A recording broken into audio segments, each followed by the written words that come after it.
Dr. Eugene Kemp.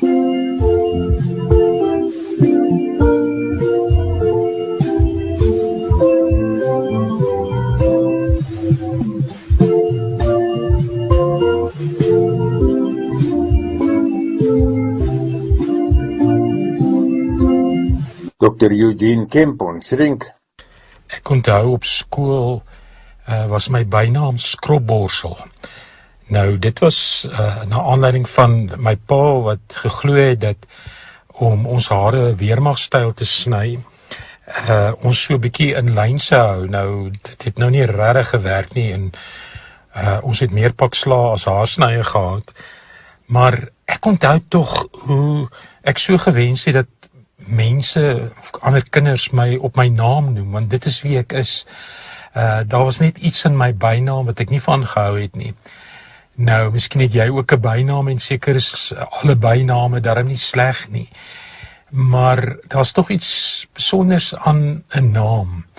En ek dink so baie terug aan, en lees ook nogal baie in die tyd oor hoe in Bybelse tyd 'n naam baie meer waarde gedra het.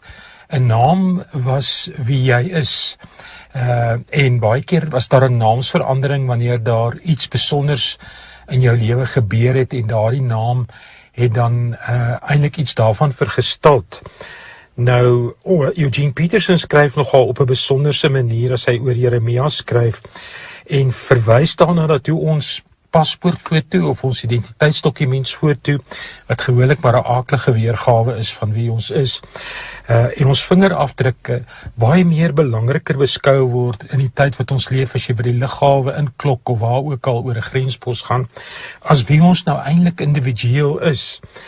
En in Bybelse tyd, soos ek sê, was die naam baie meer werd. Dit was nie net 'n naam nie, maar dit was ook wie jy was. In die naderdraad van Paasfees lees ek weer Maria se soeke na Jesus se liggaam na sy kruisiging. En hoe sy hom nie herken in die tuin, soos wat sy hom soek, omdat sy emosioneel net so totaal oorspoeld is. Maar dan roep die Here Jesus haar Maria, en onmiddellik herken sy die opgestane Here Jesus. En hierin lê vir my soveel in opgesluit, dat eerstens dat hy ons by die naam ken, en soos wat die Bybel ook praat van dat hy ons by die naam roep. Dis nie maar sommer, ons is nie maar net een van 'n massa nie. En ek wil jou uitdaag en vir jou vra, of wanneer laas het jy weer net vir 'n oomblik daaraan gedink dat die Here jou by die naam ken? En dit het niks te doen met jou emosies of hoe jy daaroor voel nie. Dis wat die Here vir ons sê, hy ken ons by die naam.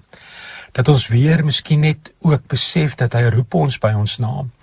Dis natuurlik nie altyd noodwendig 'n auditiewe hoor nie, maar net 'n sagte invluistering en 'n wete hier op 'n diep vlak in my hart, dat ek gehoor word, dat ek gesien word, dat ek geken word. En dat ek kosbaar genoeg is. Nou, uit hierdie, gaan dit nie net oor geken word nie, maar wil Here ook sê, ek ken jou by die naam, en gewoonlik wanneer iemand my by die naam ken, is daar tog 'n bepaalde verhouding in plek, of is daar die potensiaal van 'n verhouding? Wanneer ons onsself voorstel, ons is vir die eerste maal ontmoet, vriende en selfs 'n potensiële lewensmaat, dan begin die Here te vra, wat is jou naam? En daaruit spruit die res voort. En mag jy in hierdie tyd op 'n besondere manier, waar ons die lewe van mense so waardeloos en min waarde het, net weer besef, maar jy het waarde. En jy het nie waarde omdat jy 'n klomp mooi goed eers gedoen het en het verdien nie. Maar soos by geboorte, wanneer 'n mens naam kry selfs voor jy geleef het, so ken die Here jou by die naam. En omarm dit en stap uit met die wete, dis wie jy is. Jy kan die gedeelte weer op my Facebook bladsy gaan lees. Kan vir my skryf, eugenekemp@me.com.